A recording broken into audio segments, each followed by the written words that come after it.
In an age of concern about climate change, some people have become opposed to the very idea of having children. Congresswoman Alexandria Ocasio-Cortez is warning that it could be immoral to have kids. Our planet is going to be a disaster if we don't turn this ship around. And so it's basically like there's scientific consensus that the lives of children are going to be very difficult. And it does lead, I think, young people to have a legitimate question. You know, is it okay to still have children? Some people decided that no, it is not okay to have children. Blythe Pepino is a co-founder of Birthstrike. It's a group of people who are refusing to have children in order to resist climate change. And she joins us tonight. Blythe, thanks very much for coming on. Thank you for having me. This story makes me sad. I'm not here to attack you. I want to take what you're saying seriously. But I'm not sure I understand why you're choosing not to have children. So I would be grateful if you'd tell us. Sure. Yeah, thank you for asking, because a lot of people are getting a little bit confused about what we're trying to do here. Birthstrike isn't about trying to stop other people from having children. We feel too afraid to have kids because we feel that we're heading towards civilization breakdown as a result of the environmental crisis and the sort of mismanagement or political inertia over dealing with it. Does that make sense?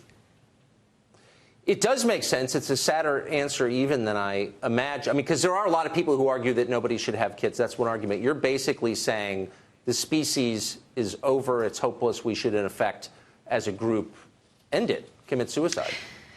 Well, I think where we are now is incredibly frightening. And what I discovered when I made the decision and started talking about it to other young women around me was that we felt like we'd lost faith in the system and the authorities, because they weren't really dealing with the situation. They weren't managing the threat properly that we've been told about. So yes, it is quite sad, but at the same time, Birthstrike itself is a hopeful act. What we're trying to say is, come on, we've got two options. You know, we either unite collectively behind action on this immediately, because we're already heading towards the collapse, or we consign ourselves to, I mean, it sounds crazy, but it's true, extinction.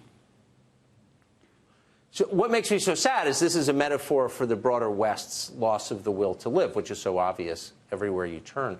I wonder, though, did it occur to you, and I'm not disagreeing with your forecast that there are bumpy times ahead, that's obvious, but wouldn't it be a mark of defiance, maybe part of the solution, to have a bunch of smart, decent children who might solve these problems?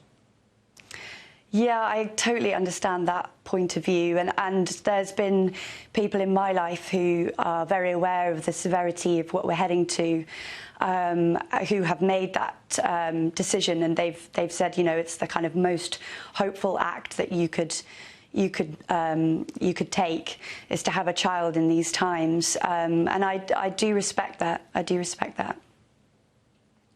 What if you were to fly to Africa tonight and just do a tour, a lot of dozens, of course, scores of countries in Africa, but if you were to just pick 5 and meet 10 people in each on the street and explain what you're doing, what do you think their reaction would be?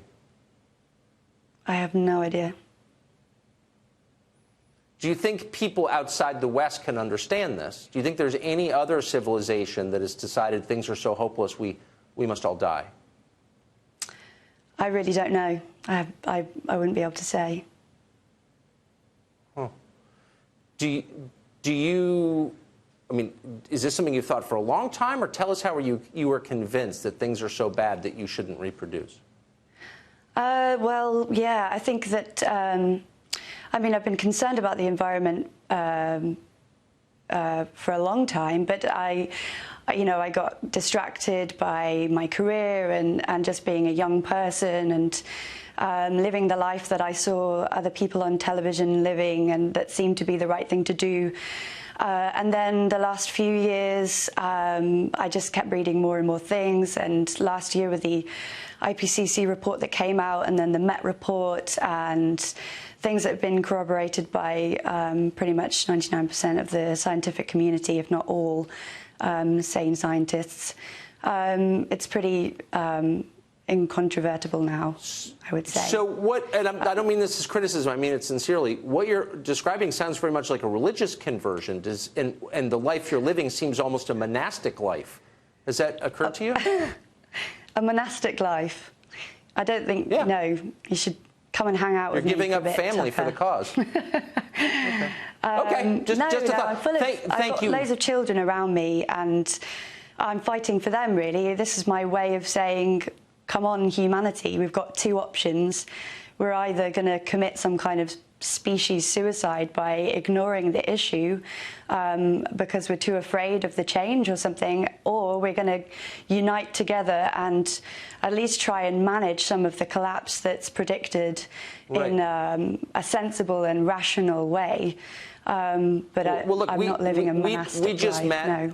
It's a little early for me to be giving you advice, but I just want to end with this. I think you should have children. I think they solve a lot of problems and put things in perspective. You seem like a nice person. We don't have time. I bet you'd love it. We don't have time. Yes, we do. There's always time. Blythe, thank you so much for joining us tonight. Thank you for having me.